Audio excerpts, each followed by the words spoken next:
Hey everybody, welcome back to the Book Corner. I'm Hermione, author and lover of all things literature.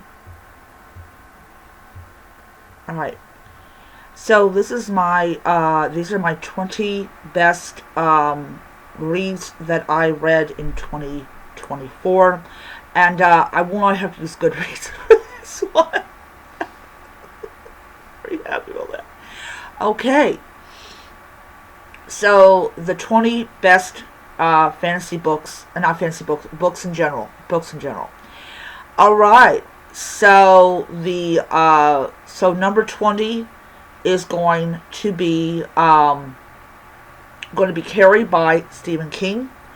I absolutely did enjoy this book a lot. I thought this book was very, very well written, and it really explains like how he became the master of horror that he became. Number 19 is any of the books I read by Rita Mae Brown, Sneaky Pie Brown. Um, take it back. I should have really said, never mind. But the one that really got me was the first book. I absolutely enjoyed the first book. At number 18 was The Chalice of the Gods, which I did in fact enjoy a lot. I thought that the idea that Percy had to get 3 recommendations from the gods, and how those recommendations were going to be given, was an interesting concept. Alright, at number 17, we have The New Girl. And I'm going to say The New Girl was interesting. And the twist was odd. Now, why I put this as one of my favorite books of 2024 instead of 2023 was I actually reread The New Girl. So, alright, at number 16 is, of course, a reread, and this is The Secret of the Old Clock by Carolyn Keene. Here's a little tidbit. I actually read the unedited version of that book, and it has 5 additional chapters, and I believe 20 more additional pages. So, yes.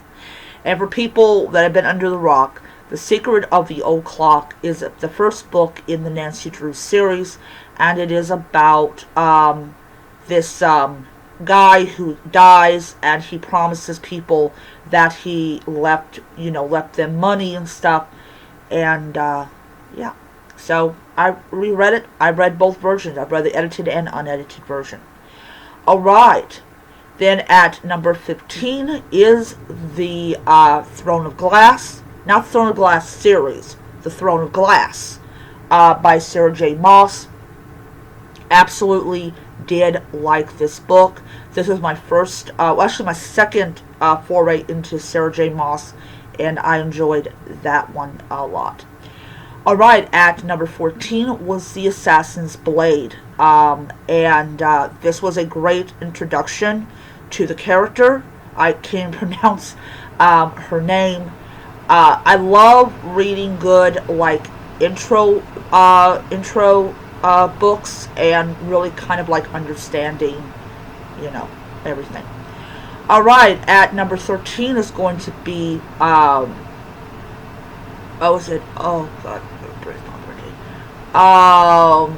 Stormfront. Stormfront was a great introduction to the world of Jim Butcher, and it was also a great introduction to Harry Dresden as a whole. At number 12 is going to have to be Words of Radiance. This is the second book in the Stormlight Archives. Absolutely enjoyed this book, and I like the action, I like the characters, I like how they are growing and developing as people. At number 11 has got to be The Way of the King, a great introduction to the Stormlight Archives. Just absolutely enjoyed it as a whole. Alright, now we're going to the top 10. So at number 10 we have Cinder. And Cinder is a great retelling of Cinderella. It takes place in a world of magic and technology and everything. So yes, absolutely did enjoy that one. We're introduced to a world where they fear the Lunars, and we have a bloodthirsty queen that wants to add Earth to her empire. At number 9 has got to be the first book in the Hardy Boys mystery. I do not quite remember the name of it, but if anybody Googles that, you'll figure it out. So, I had never read anything that was written by Dixon, but I did find myself really enjoying the Hardy Boys. Okay. At number 8 is going to be Light Lark. I'm searching because Light Lark. Light Lark was a surprise. I really did, in fact, enjoy this one. I actually have not uploaded the review for Light Lark on my fantasy channel, but I will get to that point. Light Lark was a good introduction to this world and to the characters, and if you actually are intending to continue it. At number 7 has got to be The Lightning Thief by Rick Riordan. This is a great introduction to the world of Percy Jackson and all of the characters that is in this world. And if you guys are not under a rock, you know who Percy Jackson is and what his importance is to the series.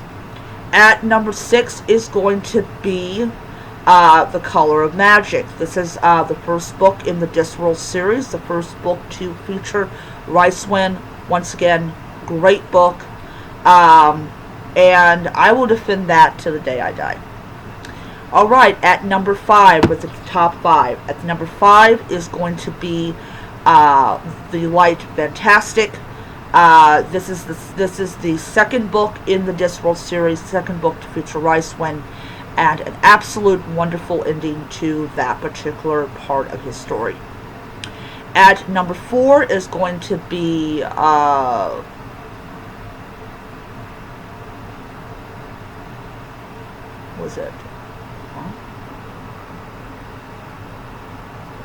Scarlet. Okay, Scarlet. Scarlet is book 2 in the Lunar Chronicles. I enjoyed this book as much as I enjoyed the first book. I found the second book to be engaging and definitely puts in this character in a much more different light. This is a retelling of, I believe, Sleeping Beauty. At number 3 is going to be Cress. She lives up in a station up in the space, and I believe this is a retelling of Rapunzel, but it's a great a third book. Absolutely did enjoy it a lot. I thought the storytelling was really strong in this one, and I loved it. Alright, at number 2, and I'm looking through it, is going to be Full Moon by Jim Butcher. Once again, Jim Butcher delivers a solid story, and this one has werewolves, and it also features a different kind of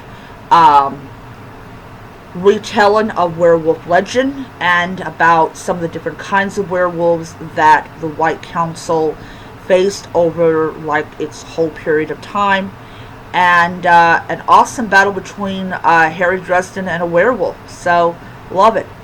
And the number 1 book, the book that I absolutely loved in 2024, is A Fire in the Sky. This book was I bought it just sight unseen. I had no idea what it was about.